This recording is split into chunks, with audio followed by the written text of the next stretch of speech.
Welcome to today's property success stories. I've got someone who you're going to absolutely love today, Curtis Knapton. He started in property not so long ago and he's doing really, really great stuff. And he's come on today to share with you about his journey and how maybe it can inspire you and help you to get started in property or maybe scale in property. So hi, Curtis. Thank you for joining us. Kevin, appreciate you being here, mate. So Curtis, for anyone who doesn't know you, doesn't never maybe met you before, can you tell us a little bit about what you were doing before you got into property? So I guess what was life like? What were you working at? What were you up to? Yeah, sure. So started life fairly humble. Always knew I wanted to be in construction. I come from a long line of chippies and I was the odd one out that decided to become a bricklayer, but it's still in me. I do a lot of woodwork and stuff. So done the apprenticeship, went to college, that sort of scenario, fairly typical outside of work, hanging out with mates, chasing girls, that sort of thing, as a young person does. But I spent about 4 years really learning my trades, really honing in my skills and you know, jack of all trades, that sort of thing. But I really honed in on the sort of the brickwork, the woodwork, the groundworks, and was building a lot of houses and extensions for other people. And it done me really well for a long time. So just on that, Curtis, so a lot of people that be watching this will say to you, oh, it's okay for him. He was in construction. He knew how to do property. But is there a big difference between building a house for someone else and building a property business for yourself? 100%. I mean, it helps a lot. Don't get me wrong, because I have a lot of friends that are in the trade and that sort of, you know, transferable skills and all that stuff, but it's only part of the battle. You know, like most businesses, this is a people's game, isn't it? And it's as Rob and you guys would say, your network is your net worth, and it's all about having other people around you that know the stuff that you don't know, but also being humble enough to know that you don't know what you don't know as well. So what I did was I just sought out the stuff that I didn't know. I got really brutally honest with myself. I didn't know about the funding. I didn't know about securing a property. I didn't know about all the great stuff that they don't teach at school. So I sought out education through you guys, through mentorship, through coaching. I read every book that was out there, every webinar, seminar. I just went all in and just completely submerged myself in it. Yeah. A lot of people when they're starting out in property, they will be thinking, oh, it's, you know, that bit of, he had that transferable skill, but a lot of people don't have that. But actually, in fact, I meet a lot of people like you, Curtis, where the construction knowledge can sometimes hold you back a little bit, where you want to be on the tools all the time, working in the business instead of on the business. So I guess, do you still get stuck in? Do you still do the actual work, or are you now have you found it difficult to get away from the tools and work on the business? So yeah, I've gone through a few changes. Initially, after getting all hyped up with the books and seminars, I was like, oh great, I'm off the tools, I don't need to do it anymore. Tried that for a bit, and honestly it didn't work for me. I'm very hands-on. I like leading people to get the best out of them, and sometimes you have to lead from the front, sometimes you have to lead from the back. So I tried leading from the back for a long time, but honestly sometimes there's days on site where you just need to muck in, and I really enjoy it. And it just, even though I'm not always one of the lads kind of still see me as kind of one of the lads, and it just helps building that rapport. So when I ask them to do something, it's not I'm doing it for the boss, it's I'm doing it for someone that's next to me that's also getting dirty and working hard. And you just got to build up a rapport. And people, that's how you lead people. You know, you can't manage people, you manage things. But if you want to ask someone to do something, it's better when they've known that you've come from where they are, if that makes sense. Yeah. So yeah, very much on the tools every now and then. Yeah. Do you think if somebody, let's say somebody has been working in an office job, admin position in the city, they've never picked up a trowel or a lump hammer, the builder's favorite tool. They've never picked up a sledgehammer. No, they've never picked up any tools whatsoever. Do you think that they are at a disadvantage? Do you think they can still do it? If somebody's listening to this thinking, you know what, I've no understanding of construction, I'm not one of the lads, I can't help the team out, I wouldn't even know where to get stuck in if I could get stuck in. Do you think they still have an opportunity in property? 100%. I mean, if you've talked to anybody in the past and built up any sort of relationship with any other human being, you'll be fine, because this is a people's game. Yes, I've been in construction and I know how to build a house, but you can easily build a rapport with someone that's like myself or anyone that's built a house and team up with them. You know, all you've got to do is form that relationship with someone. And as soon as you form that relationship with someone that's built a house or done what you want to do, well, then you can work together. You don't have to do everything. You know, it goes back to what you said earlier about always being on the tools. Or, yeah, you could do that, but you know, you'll be constantly working in the business, not on the business, and that's where you need to, you know, work with other people that have skills that you don't. It's about getting that balance, I guess. Now, you said something also very, very interesting, Curtis. Is you know, all your life you've been you're interested in construction and stuff. Yeah. I'm looking at you right now, and you look like you're 12, so maybe 14. So what age are you? I'm 33. You're 33. Okay, so you're 33, looking 12. But how long? So have you always worked like from when you left school in construction? Yes. So from 15, 16, I've been all the way through. Yeah, all the way through. And then how long since you've started doing property? Been in property about started the learning process that we talked about earlier, the books, the webinars, progressive courses. Probably about 6 years ago, maybe seven, right. Between 6 to 7. So deciding that you're going to build a property business, the learning, the coaching, etc. About 7 years. So over that period of time, obviously you've done quite well in property, but I don't want to. I'll talk in a while a little bit about the results you're doing, the things you're up to. But let's go back sort of 6-7 years. Yeah. You're 33 at the moment. You started say 16, 17 in construction. So that's like what? That's 10, 13, 16, 17 years ago. So you spend about 10 years on the tools doing it for other people. What made you go from, you know what, I'm doing this for other people, I should be doing it for myself? What was that sort of moment that made you think I need to make a change? Okay, so that's very easy. It's my now wife. About 10, 11 years ago, I used to get my hair cut quite regularly, looking good to go out and, you know. But Curtis, about 30 years ago, I used to get mine cut as well. Well, I've still got mine, luckily enough. Years to come, might look as handsome as yourself with no hair. Yeah.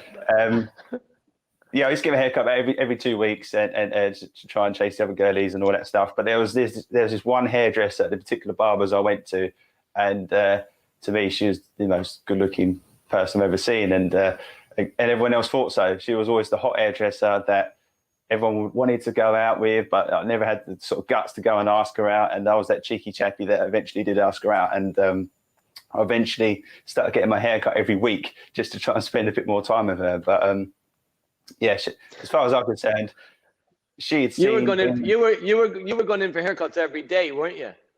Literally, it hadn't even grown. Every week I was just in there, like, oh, I'll have a haircut, and like I'd purposely wait for her. Like, even there's plenty of other people that's like that could cut my hair. I was like, oh no, I want to go with her, Kate, her name is, and yeah, so that's how I started to sort of see her and work my magic, and. She was the most interesting person I've ever met. I'd come from a very rural area where not much goes on. I was just building houses for other people. You know, things were quite sort of vanilla. And she'd been all over the world. She worked all over the world, owned businesses herself. I was like, she's incredible. So, fairly long story cut short. We started going out. We got married. Started having children. Got 2 beautiful girls, Jasmine and Indigo, and everything was great. We had a fairly nice house. I was into my toys back then, like motorbikes and cars, and it had some really cool stuff. And then suddenly there was this pivotal moment. About 2 weeks after her second daughter, Indigo, we found out that she had a brain tumor. And the way we found out was quite an invasive way. She started having epilepsy, and that's a real shit show for anyone that's ever seen that before. It's horrible to watch. And so after getting checked out, we found it was a tumor, and had to go for that whole rigmarole of getting rid of that. And it was that pivotal moment that really messed us up, and it took us to our lowest level. But at your lowest, you can't go any lower. You can only go higher. So what I mean by that is I was trading time for money, like, you know, most people do, building houses for other people. But when suddenly you got 2 children, an ill wife, and you can't work anymore, it just fell apart for us. We lost the house, the toys went.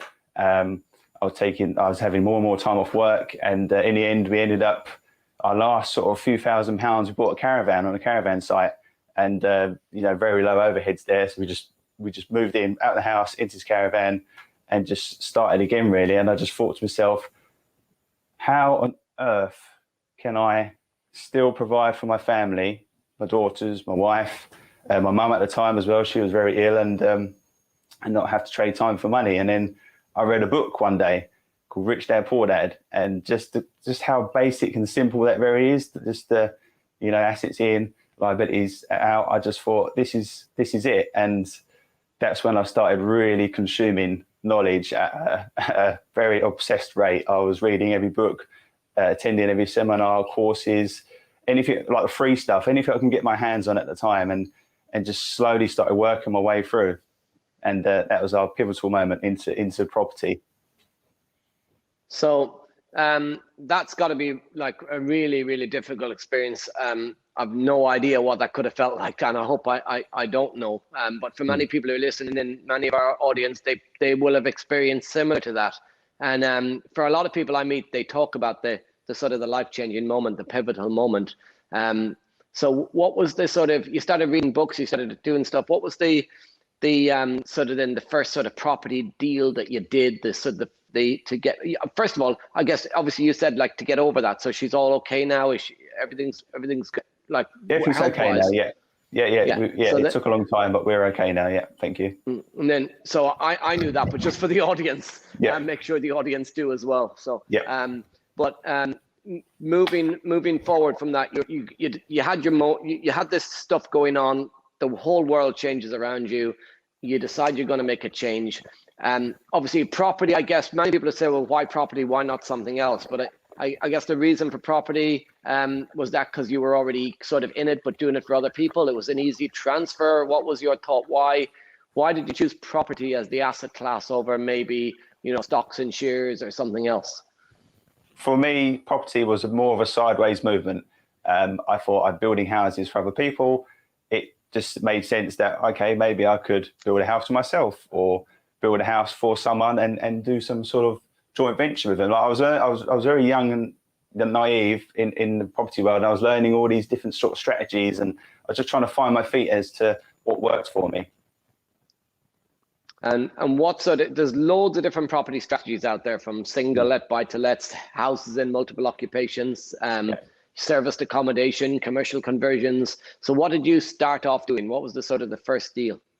For me, I partnered up with my now ex-partner, business partner, I mean, but he was the opposite. At the time it worked, he was the opposite to me. So he puts everybody and everything into a spreadsheet, and I just really am not that guy. I'm more hands-on, and it worked at the time. And so we teamed up, and HMO was the first thing we did.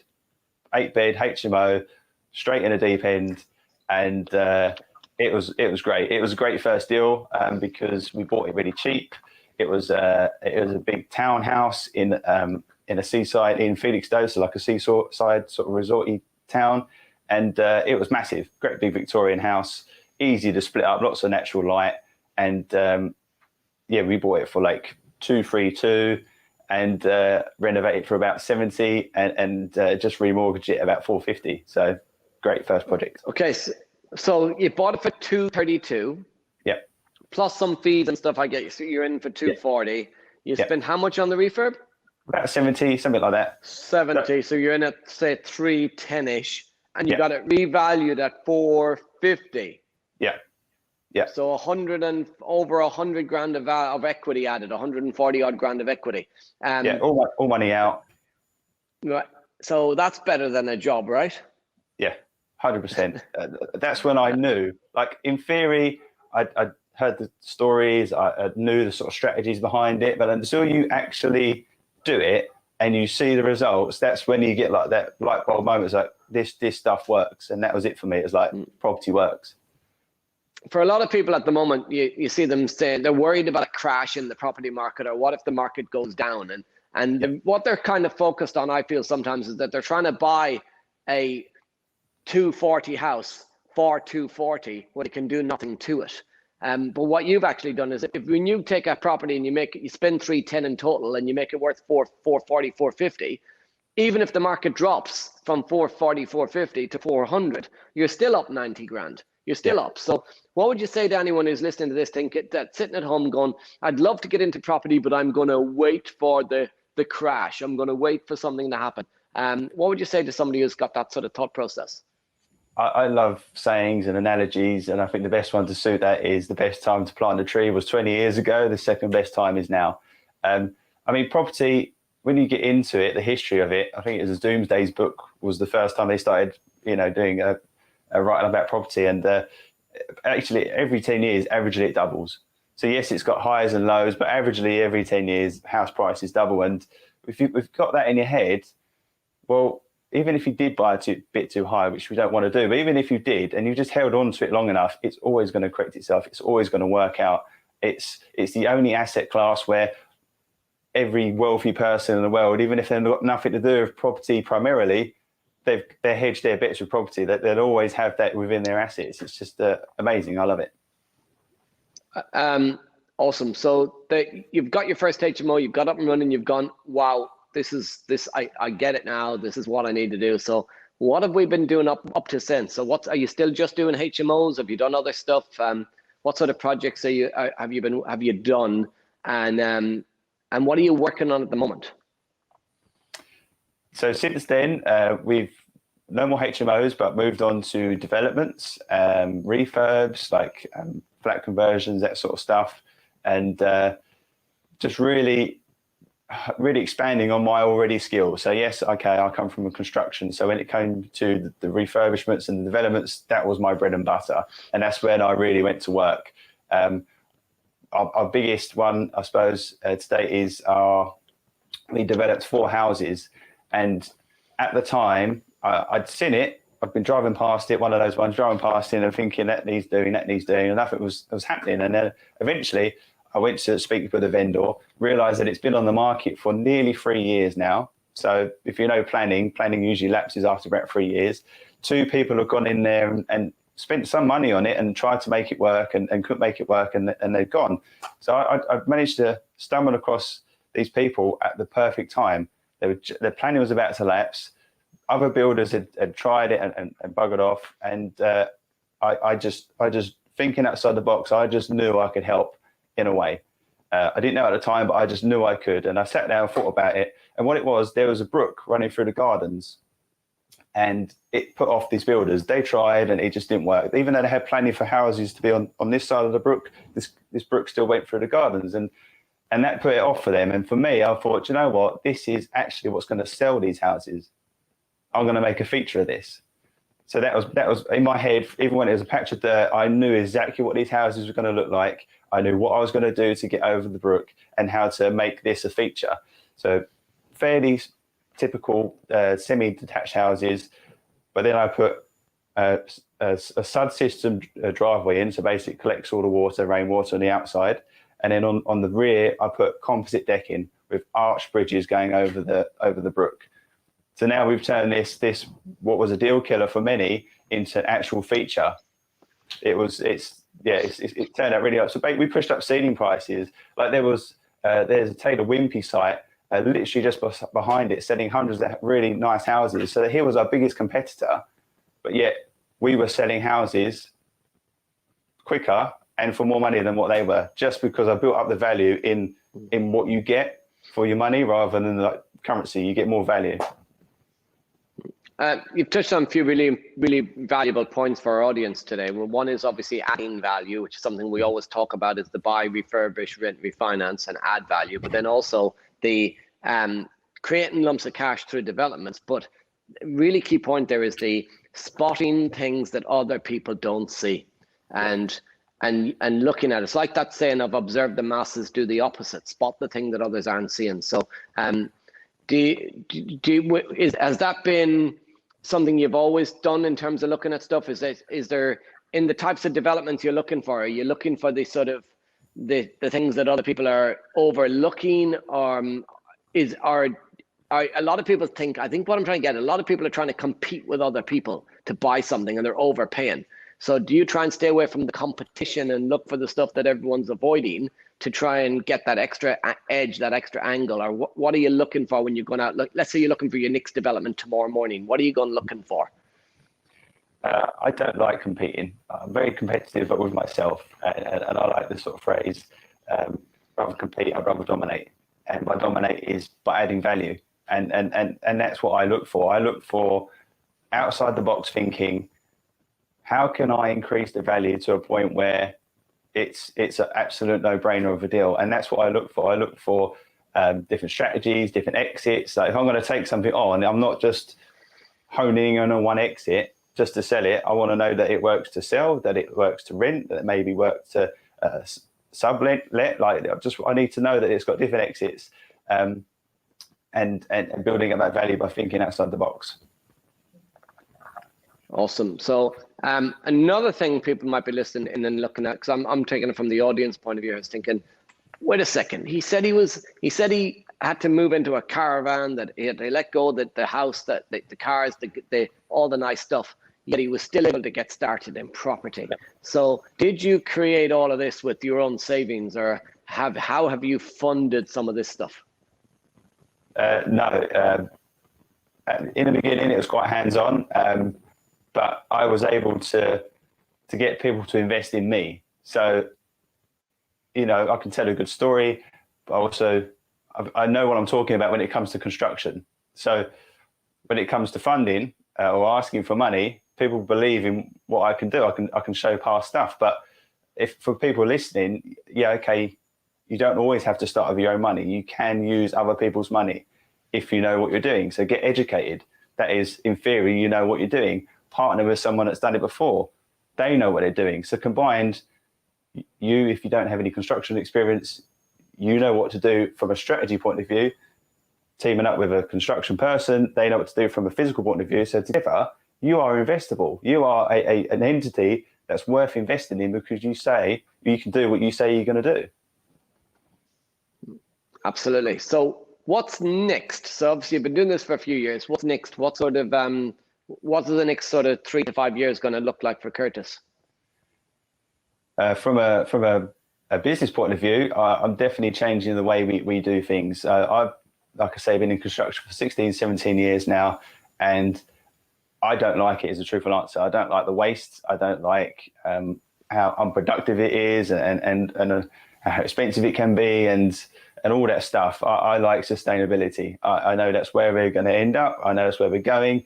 And over the past few years, I've been trying to introduce little sustainable features into stuff. So I briefly touched on it earlier about a SUD system driveway. What it does is it collects rainwater in your driveway and whisks it off to an area. And you can collect that water and use it as something called grey water. So you can recycle it and use it in parts of the house, like the toilet, stuff that you don't drink. Been introducing EV points, so, electric vehicle points, upgrading the insulation, the windows, things like that. Basically, I want to get away from traditional build and move more towards the modular and sit panel sort of system. And I do believe that's where we're going. I think we're a little bit ahead, but I really want to be in that space. So when it is like the social norm, I'll be one of the guys that you go to look to get something like this done. Awesome. So what hobbies wise, I mean, property, you've obviously got your wife, your 2 kids. I know time, you'll have learned, I guess, as you were talking about what happened to your wife, I was thinking to myself about my wife, and I've got 2 kids, of making sure I spend more time with them, because you never know what happens. So I guess you've learned that the hard way about spending time with family. So what does life look like previously? When you were in construction, what sort of hours were you working? How hard were you working? How much time did you see your family? And I guess how has that changed since you started to build your property business? So working years ago, working 6-7 days a week was fairly typical. Definitely 6, sometimes 7, depending on the job, if you had to sort of rush to get it done. So seeing the family back then wasn't very often. I definitely wasn't blocking out time to see them. It was work came first, and then I kind of fitted them around. Well, I flip that now. It is I book out time to see my family every day. It's an absolute must.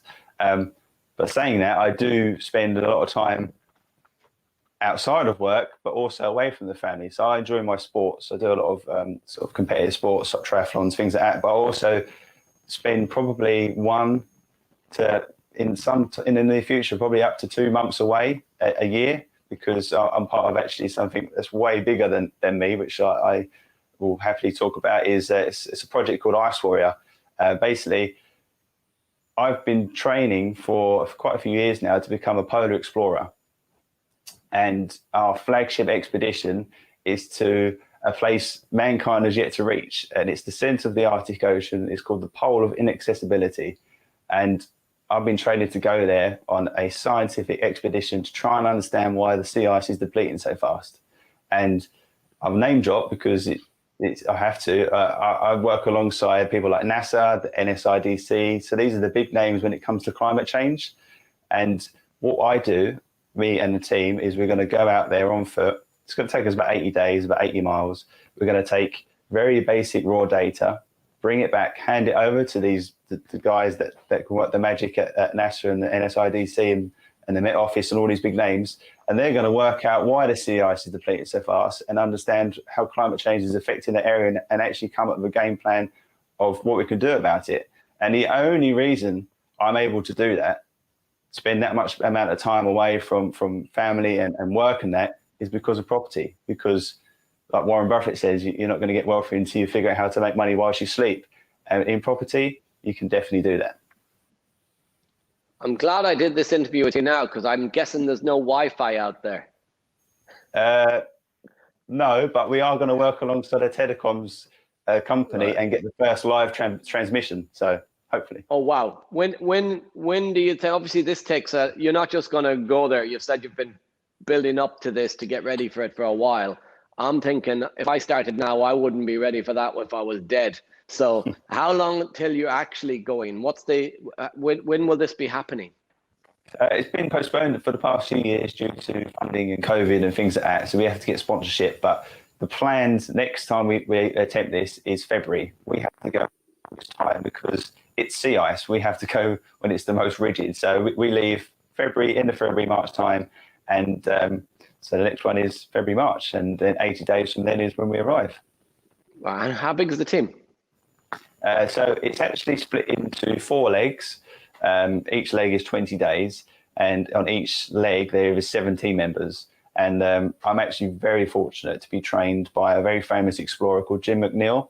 He's the safety guy behind Frozen Planet, Human Planet, The Explorers, Captain America. All these big production companies will go to Jim to get their team out safely and bring them back. So he's always been that guy. He's always been that go-to guy. And I'm very fortunate that he trains me, and he's going to be on every single leg. And at the moment, I've got enough funding to do 1 leg. So if I can get more sponsorship, then I'll happily do the whole lot.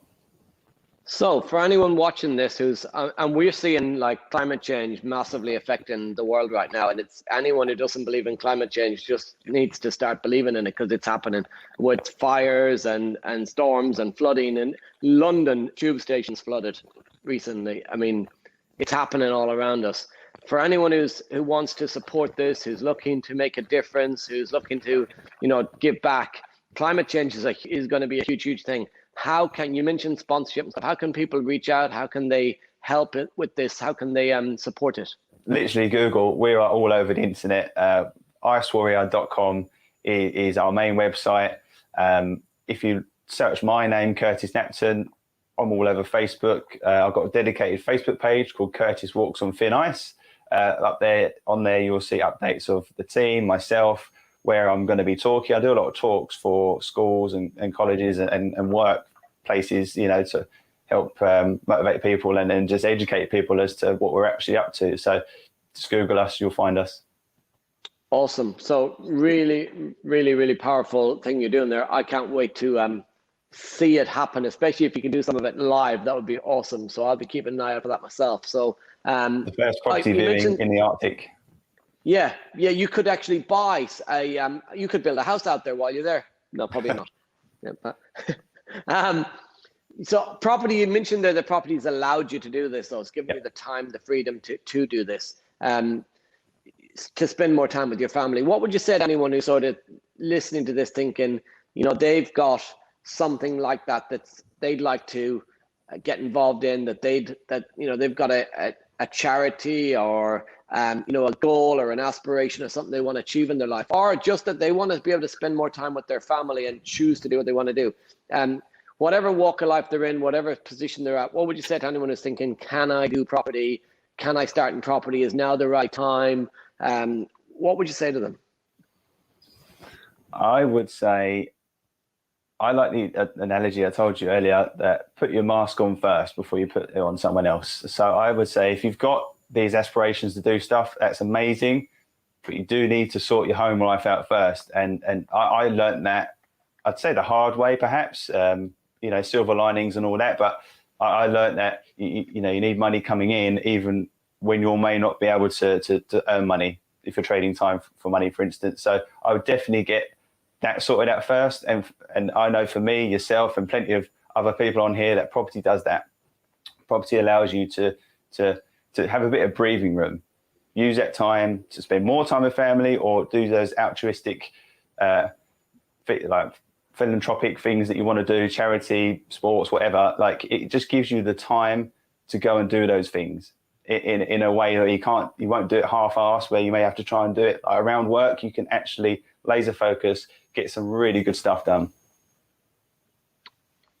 Awesome, Curtis. So Curtis, really appreciate you coming on today. I know your time's valuable. You need to get practicing for that Arctic walk, but there's some absolute gold dust in today's interview for people who are listening, for audience. So I know they're going to absolutely love this, and they're going to be reaching out and supporting you on that challenge that you've got, because it is something that is really, really powerful what you're doing, and going to make a real massive difference. So, and it's great to see that your wife's recovered. She's got through all of that stuff, and you've used it as that motivation to do something different with your life and live your dreams. So I've loved today's interview, really have. It's really inspiring for me as well as for other people who are listening in. So I just want to say thank you for joining us. And for everyone that's listening in, you've been listening to another progressive success story. I've been Kevin McDonald. He's been Curtis Knapton. And thanks, guys. I'll see you next time. Cheers, Curtis. Cheers, guys. See ya. Bye.